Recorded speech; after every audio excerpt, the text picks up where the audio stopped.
Our next speaker, personal hero of mine, is Hal Shurtleff, who runs Camp Constitution. He teaches the Constitution to young people because the schools have stopped doing it. Give it up for Hal. Thank you very much.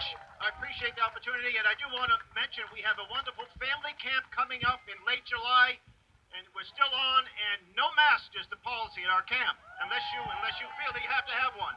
So, campconstitution.net. Now, back in 1976, I was 17 years old, and I took an oath to defend the U.S. Constitution. That oath stays with me to the day I die, and that's what brings me here.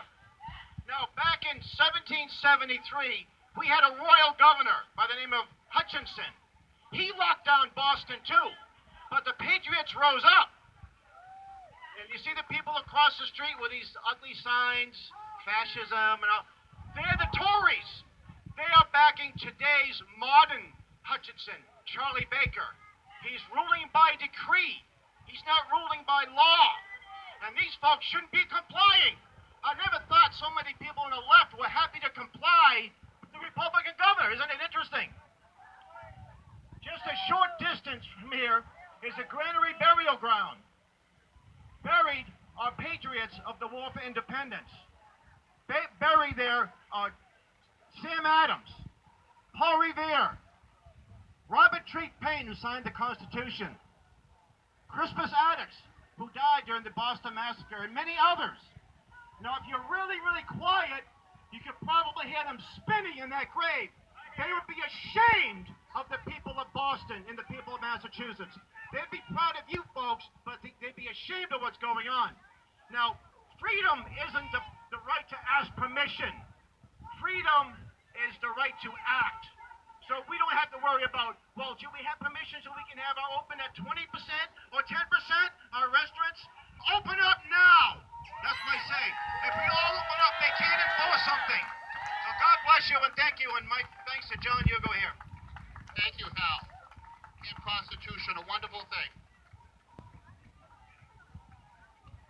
Now we've got an activist, Wyatt Peterson. He's got some important stuff to say. Give it up for him.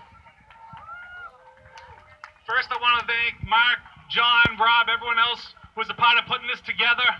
There's no better way than getting people out en masse to show these would-be tyrants like Charlie Baker that we're mad as hell and we're not going to take it anymore.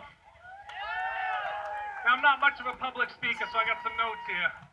But what I am is a proud American citizen who's utterly fed up with what's been going on in this country for far too long now.